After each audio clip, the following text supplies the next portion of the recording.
Hey everybody, it's Pax. I don't do calls to action on the channel very often, but when Fantasy Flight Games treats me like a content creator by giving me preview cards, that feels like an appropriate time to do so. So, yeah, like, subscribe, click the bell. You can follow me on twitter.com/cryptdrill or over on the cryptdrill subreddit if you find Twitter distasteful, which you should. It's a horrible place. But let's get into it. When Innsmouth was announced, and as we saw teasers rolling in for it, I was incredibly excited for the Bless and Curse tokens. To me, they represented a way for the game to shake up standard difficulty by introducing more variability to the bag's odds, as well as having a whole new set of synergies to fumble through, and I was excited to get that to the table. And then I played Systemary through Innsmouth, and accumulated no experience and 4 trauma in the first 4 scenarios.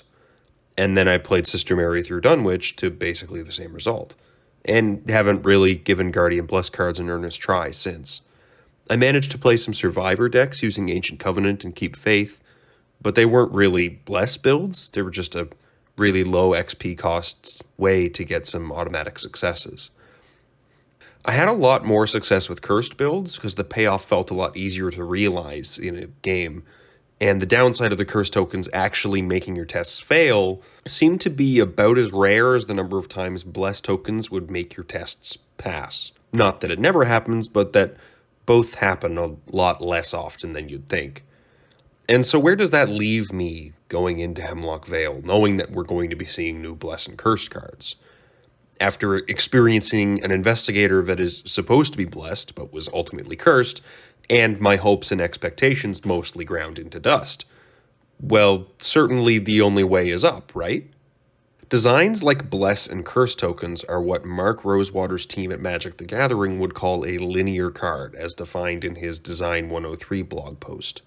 Linear cards are in opposition to modular cards, which are, quote, cards that are very open-ended and can be mixed and matched with other cards easily, end quote.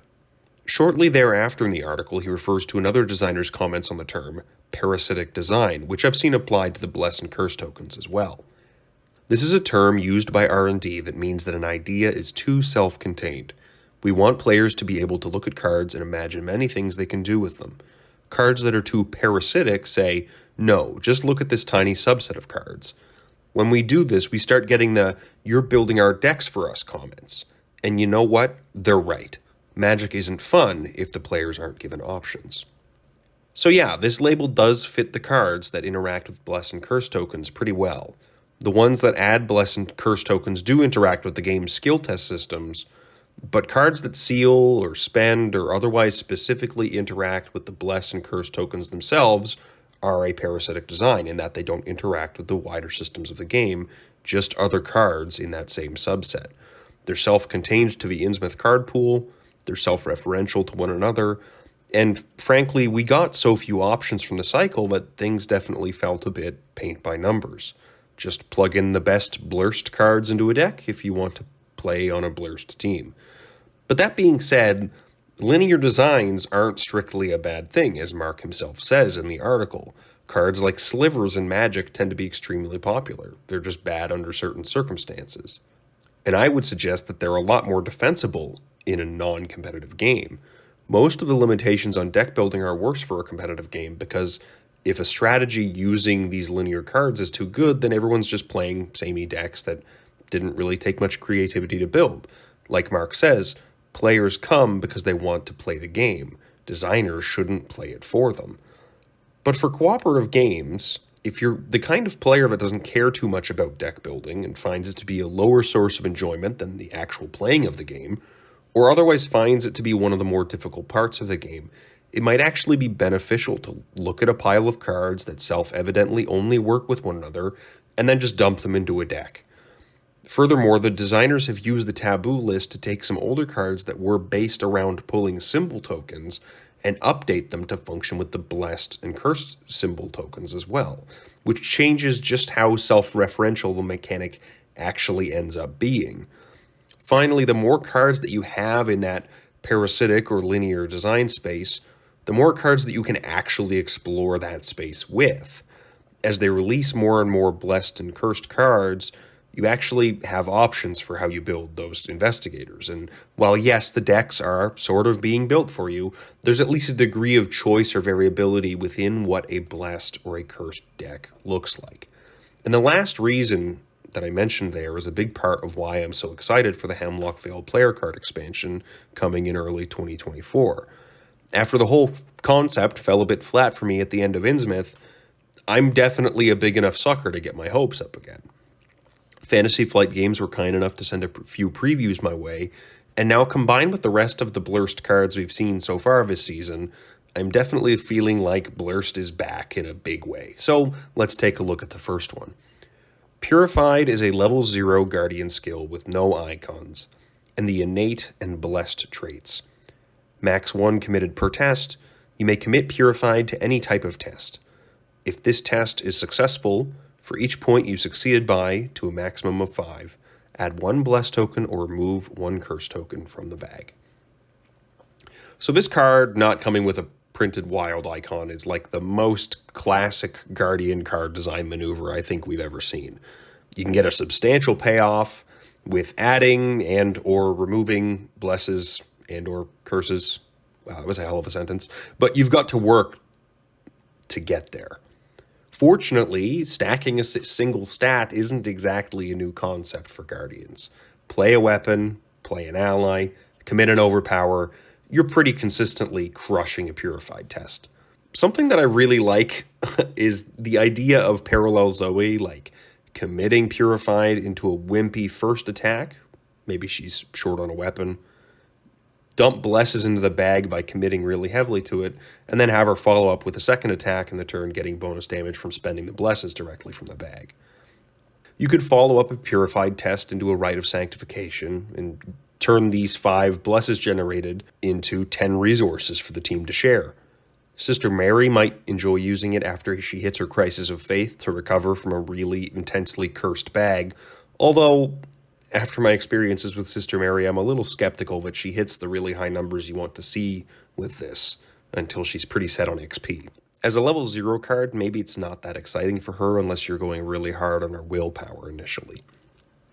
As for opening up the blessed card pool for other investigators, Mark and Nathaniel obviously can leverage this with their very high base combat and their typical ways that they use to increase it.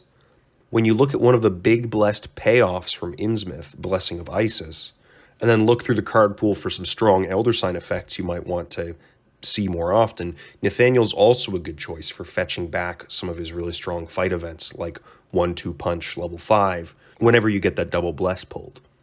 Strictly speaking, if Mateo is able to engineer an Elder Sign lining up with a Purified, whether it's from Blessing of Isis or just using the new level 2 Olive McBride to dig really deep for Elder Signs, he's going to be getting a Succeed by 4 bare minimum with an auto success.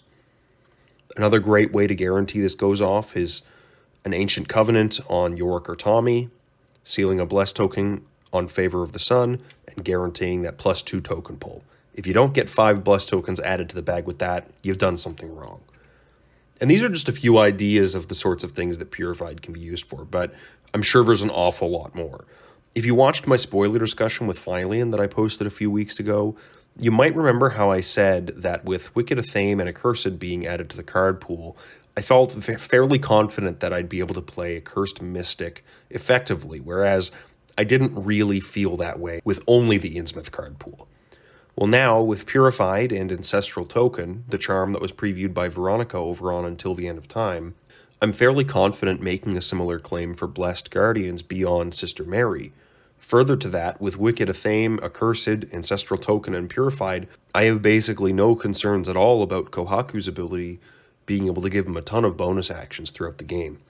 And speaking of Kohaku, I did say that Purified was the first card they gave me, so let's move on to the second card, which looks like something that he might be interested in. The Key of Solomon is a 2-cost, 4-experience mystic asset with the subtitle Secrets of the Unknown.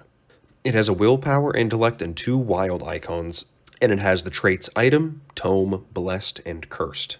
It has 2 free triggered abilities. The first reads, if there are more Blessed than Cursed tokens in the Chaos bag, remove 1 Blessed token from the Chaos bag and exhaust the Key of Solomon. Heal up to 2 damage and or horror from an investigator or ally asset at your location. The second ability reads, if there are more curse than bless tokens in the bag, remove one curse token from the chaos bag and exhaust the Key of Solomon. Gain 2 resources. So if you're not familiar with what the Key of Solomon is, let me save you the effort of opening up Wikipedia, because I also had no idea what it was. In real life, it is a medieval grimoire falsely attributed to the biblical figure King Solomon, son of David, the ruler of the kingdom of Israel during a time in which Israel and Judah were amalgamated as one. The book is a 14th or 15th century piece of Latin literature and is an example of Renaissance magic, in which the cultural view of magic shifted from the fantastical in the medieval period to more of a dangerous hidden knowledge and occult ritual view in the Renaissance. Think of the transition between kind of fairy tales, as we kind of know them today, versus the witches in, is it Hamlet or is it Macbeth? Oh shit, I'm going to feel really stupid, but I don't remember which one it is. I feel like it's Macbeth. Let's say Macbeth. Ultimately, though, it's a book of fake spells, falsely alleged to have originated from a Judaic prophet. Now, as for the magical book that we're looking at in Arkham, it clearly has actual magical properties, as it deals in both the holy and the unholy, with its split blessed and cursed theme.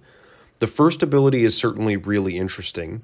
It's immediately available to both Vincent and Carolyn, if you care about that kind of thing. Whenever I see healing that can target an ally, my immediate thought is keeping a beat cop level 2 topped up on health.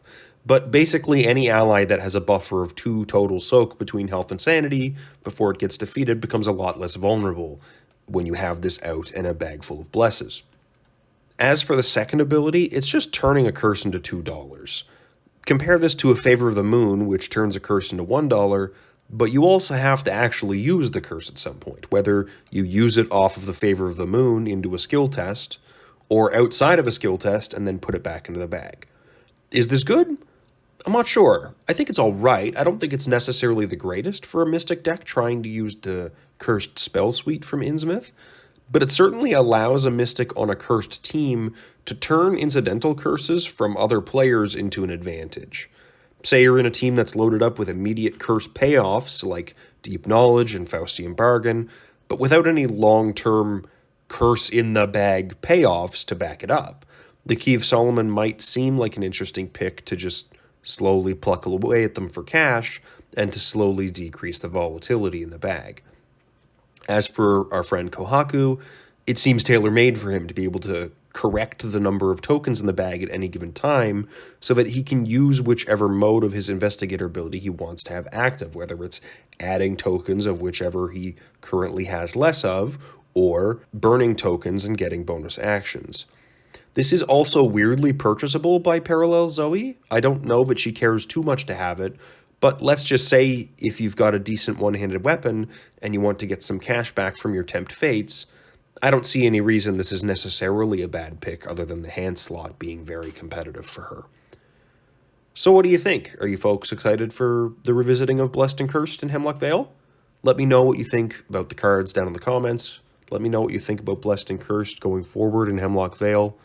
Thanks very much for watching, and I'll see you next time.